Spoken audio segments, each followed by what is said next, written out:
Okay, so get this, right? Just imagine trying to build an empire. An empire even bigger than the Roman Empire, like at its peak. But, and here's the kicker, you can't use iron. You can't use steel. You can't even use the wheel. You'd think, okay, impossible, right? Right. But that's the Inca Empire for you. That's what we're diving into today. A civilization that thrived in South America. So we're talking modern-day Peru, Bolivia, Chile, stretching out across those regions. And what makes them even more interesting, right? You've got to admit. What's fascinating about the Inca is they're what we call a pristine civilization. What does that even mean? Pristine. It means they developed pretty independently, right? They didn't have the same influences, those connections to empires in, say, Europe or Asia. Ah, so they were doing their own thing. Exactly. Mm-hmm. Which makes their achievements, well, all the more remarkable, wouldn't you say? Oh, absolutely. It's like stumbling upon this hidden world of, like, innovation. Right. But, I mean, they didn't just appear out of thin air, did they? There had to be other cultures, other civilizations kicking around in that region before the Inca came along. Oh, absolutely. You have civilizations like the Tiwanaku and, of course, the Wari flourishing, centuries before the Inca rose to prominence. So, are the Inca directly descended from those groups, or is it more complicated than that? It's more like a complex tapestry of influences. The Wari, for example, they were the ones who occupied the Cusco region for about 400 years. And their influence, oh, it's everywhere. Their impressive stonework, their social structures. The Inca definitely took inspiration from what they found. It's like they inherited this legacy Yeah, and then took it to this whole other level. exactly. And speaking of legacies, we've got to talk about those Inca origin stories. They're pretty wild. Oh, you mean like something straight out of a myth? Yeah, like were the Inca founded by like four siblings popping out of a cave, or was it a stylish couple sent by the sun god himself? Uh-huh. Well, you've got the Ayer brothers legend, right? Emerging from a cave, four brothers, led by Ayer Manco. And get this, they're carrying this magical gold staff. Wherever that staff touched the ground, that's where they were meant to settle to build their civilization. Talk about a treasure hunt leading to the heart of an empire. Okay, so that's one story. What about the other one with Manco Capac and Mama Oclo? Right, so in this one, Manco Capac and Mama Oclo, they're sent by the sun god, Inti, from Lake Titicaca. They're also on a mission, see, to find the perfect spot to found their city, guided by, you guessed it, a golden staff. Okay, so a common theme, right? Definitely. Yeah. And get this, the staff eventually sinks into the ground at Mount Guanacare. That spot, according to legend, that was it, chosen by the sun god. Okay, so we have two different stories, but they both say Cusco is the place to be. They both mention a golden staff, and they both link the Inca to the sun god. It makes you realize how important oral history was for them. I mean, they didn't have a written language, so these stories were everything. Absolutely. These myths, these stories, they weren't just entertainment.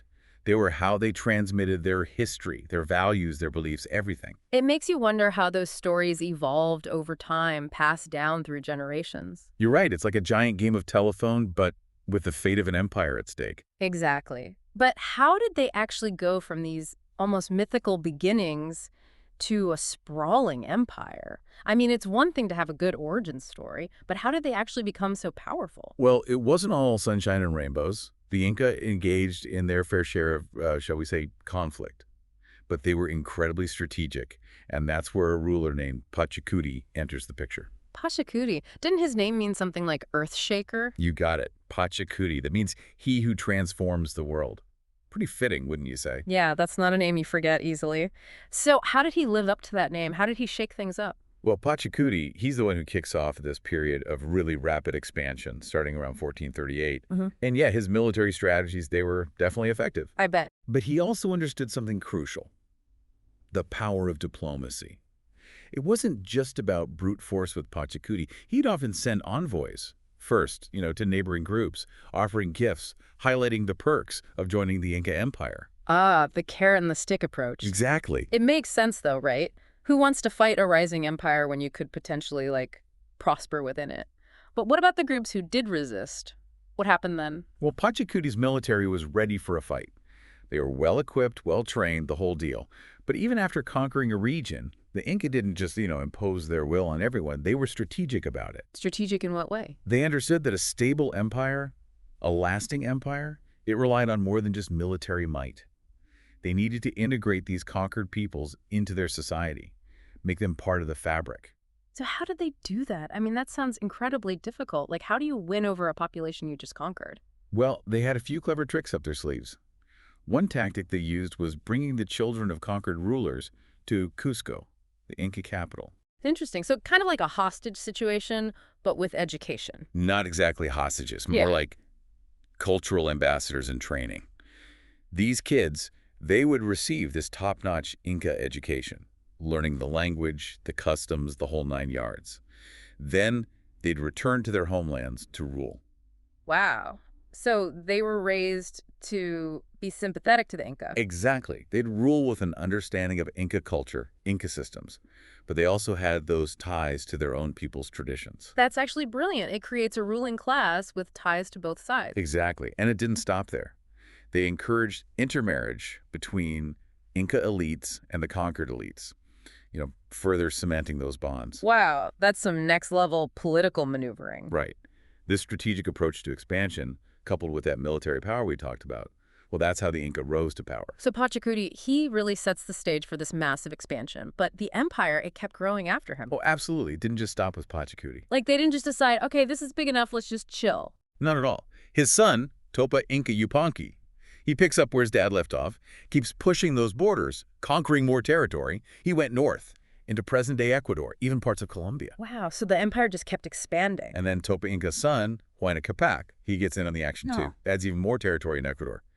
By the early 1500s, the Inca Empire, it's massive. I mean, this is a vast, complex society, all woven together along the spine of the Andes Mountains. It's hard to even picture that, just how huge that is. And managing something that big with all those different cultures, different languages, it just seems impossible. How did they do it? Did they just like impose a single system on everyone and say, this is how it is, deal with it? That's where it gets interesting. The Inca, they were like organizational geniuses. They had this really sophisticated system for managing all that diversity. And get this, it all starts with a decimal system. A decimal system. Wait, like the one we use in math. You got it. Tens, hundreds, thousands, all the way up to 10,000. They used it for everything. Administration, military organization, you name it. Wow, that's wild. So they were basically running an empire, like a giant spreadsheet. You could say that. It was incredibly efficient. It let them mobilize resources, collect those taxes, even deploy their armies with incredible speed and precision. Speaking of taxes, I've always been curious about this. The Inca, they didn't actually use money, right? So how did that work? How did people contribute to the empire if there wasn't like a currency? It's true, they didn't have a monetary system like we think of it. Instead of money, they had this thing called the meta system, and it revolved around labor. The mitta system, right, that's where people essentially paid their taxes by working, right? Like a mandatory public service kind of thing. Exactly. Every household, they had to contribute a certain amount of labor to the state every year. What kind of labor are we talking about? It could be anything, really. Working on those incredible Inca roads, building temples, farming on state-owned land, even serving in the military. It was all part of keeping the empire running. So it was a collective effort, everyone pitching in. Exactly. But, the Mita system, it's definitely sparked a lot of debate. Yeah, I bet. I mean, on the surface, it sounds a little bit like, well, forced labor, doesn't it? Right, and some scholars do argue that it was exploitative, but it's crucial to remember, the Inca, they didn't just invent this out of nowhere. Hmm.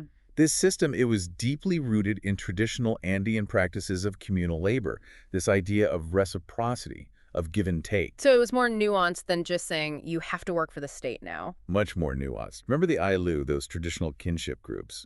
They were the foundation of Inca society. They had their own systems of labor exchange, cooperation, helping each other out. The Mita system, it was a way of tapping into that existing framework. It's like the Inca took something that was already there and adapted it to fit this massive empire. Exactly. And let's not forget, the state, it wasn't just taking. They gave back too. They provided security, food assistance during tough times, even organized huge feasts for the people. It was more of a two-way street then. You contribute, and the state, in turn, takes care of you. Precisely. But okay, let's talk about their innovations. Because those Inca builders, they were incredible. Those stone structures, those intricate road networks, it's mind-blowing. How do they achieve all that without the technologies we often take for granted? Yeah, seriously. Like their stonework, it still baffles engineers today. Those massive stones, perfectly fitted together without any mortar. I know, right? Think about Sacsayhuaman, those walls, those stones. It's still a mystery how they moved them, how they shaped them with such precision. They clearly had a deep, almost intuitive understanding of geometry, of leverage, of the properties of the stone itself. It's like a giant jigsaw puzzle, but on this epic scale. And then you have Machu Picchu, that iconic city perched high up in the Andes. Machu Picchu, that's the one that's shrouded in mystery, right? Like, we're still not entirely sure what it was used for. Right. We have some ideas, of course. Some scholars think it was a royal estate, maybe a place for ceremonies. Others suggest it might have been a strategic outpost or even a pilgrimage site. But regardless, it stands as a testament to their architectural genius. These weren't just builders, they were artists. It really is awe-inspiring. And it wasn't just architecture, was it? They had amazing agricultural practices as well, right? I mean, they were farming in some pretty challenging environments. Absolutely. The Inca, they were masters of their environment. They developed these sophisticated irrigation systems, terraced the hillsides to create more farmland. They even created artificial islands called chinampas to grow crops in the middle of lakes. Wow. Okay, that's next-level farming. And don't forget, they achieved all of this in a challenging, high-altitude environment. The Andes, it's not the easiest place to farm, but they made it work. It's really incredible. They just found ways to overcome every obstacle.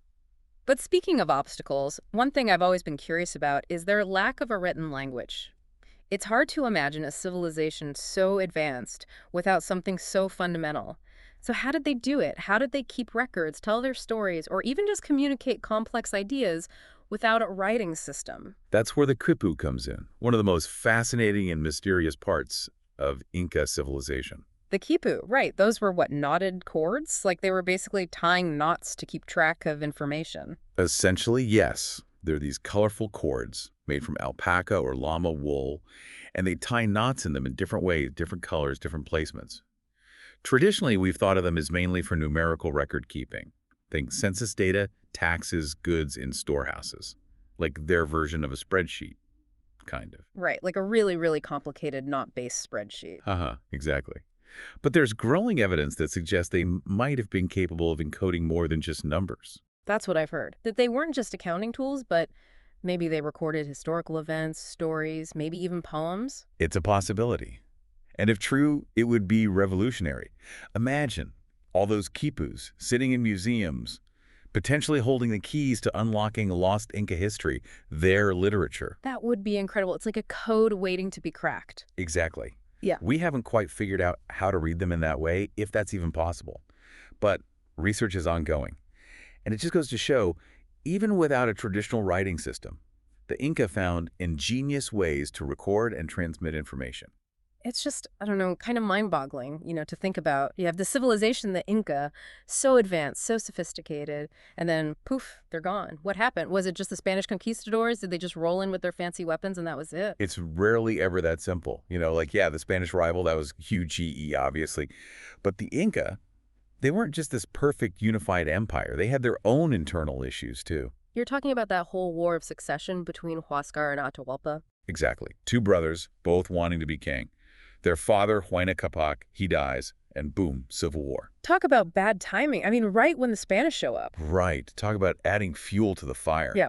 That civil war, it divided the Inca, weakened them right when they needed to be united. So the Spanish, it's almost like they walked into this perfect storm. The Inca, despite all their strengths, they're already vulnerable. Exactly. And to make matters worse, the Spanish, they didn't just bring weapons. They brought something far more deadly. Oh, right. The diseases. Yeah, smallpox, measles, influenza, all these diseases that the Inca had never encountered before. No immunity. It was devastating. Like, how bad are we talking? Some historians estimate that up to 90% of the indigenous population in the Americas died from European diseases in the century after contact. Imagine that. 90% gone. It's hard to even comprehend something like that. Did the Inca, did they have any way to fight back against these illnesses? Not really. I mean, the Inca, they had their own medical knowledge, and it was advanced for its time, don't get me wrong. But these diseases, they were completely new. Their traditional medicine just wasn't equipped to handle something like that. And it wasn't just the physical toll. Imagine the psychological impact. Your loved ones are dying. Your leaders are dying. It must have felt apocalyptic. Just terrifying. And in the middle of all that, you've got the Spanish conquistadors, led by that guy, Francisco Pizarro, weren't exactly known for their compassion, were they? Pizarro and his men, They were driven by what drove a lot of conquistadors: Hmm. gold, glory, and this sense of like religious righteousness. Right. And they were willing to do whatever it took to get what they wanted, And what they wanted was to conquer the Inca. pretty much. The capture of Atahualpa, that's a prime example of their tactics. Right, because Pizarro, he basically tricked Atahualpa, Right. lured him into a trap. Yeah, essentially. They set up this meeting in Cajamarca, made it seem like a peaceful encounter. The Inca, they valued diplomacy. Plus, they probably had this sense of, we're the Inca, we're powerful. Mm. So Atahualpa, he walks right into this trap. And he has no idea what he's walking into. None whatsoever. The Spanish, they had horses, guns, steel armor, things the Inca had never seen before. It must seem like magic, or maybe even like some kind of terrifying nightmare. It's a reminder of how much technology can change the game. So Atahualpa, he's captured. What happens next? Does he try to negotiate? He tries. He offers them this legendary ransom, a room filled with gold, and then twice that amount in silver. And did the Spanish take the deal? Oh, they took the gold and the silver, but then, well, they killed him anyway. Right. Executed him. It was a brutal move. They got their gold, but executing the Inca emperor, talk about sending a message. It demoralized the Inca, threw the empire into even more chaos. So after that, was there any resistance left? There were some holdouts. Manco Inca Yupanqui, another one of Huayna Capac's sons, he led a rebellion. They set up what's called the Neo-Inca state, this kind of last bastion of Inca resistance, up in this remote region called Vilcabamba. Did they manage to hold out? For a while. They fought for almost 40 years before the Spanish finally defeated them. It was 1572 when they finally conquered Vilcabamba. They executed the last Inca ruler, Tupac Amaru, and that was basically it for the Inca Empire. The end of an era. Gone, but definitely not forgotten. It's amazing to think about how much we've learned about them, even though it's been, over 500 years since the conquest? Exactly, and makes you wonder, what will archaeologists uncover hundreds of years from now? What will they think about our civilization? It really puts things into perspective. It does. Well, that was a wild ride. From those origin myths to that final defeat, it's a story of ambition, of innovation, of resilience, but ultimately, it's a tragedy. What are some key takeaways you think our listeners should remember about the Inca? I think the biggest one is that history is never simple. There's always more to this story. The Inca, they weren't just victims of conquest. They were this dynamic, complex society with their own internal conflicts, their own triumphs and failures. And even though their empire fell, their legacy, it lives on.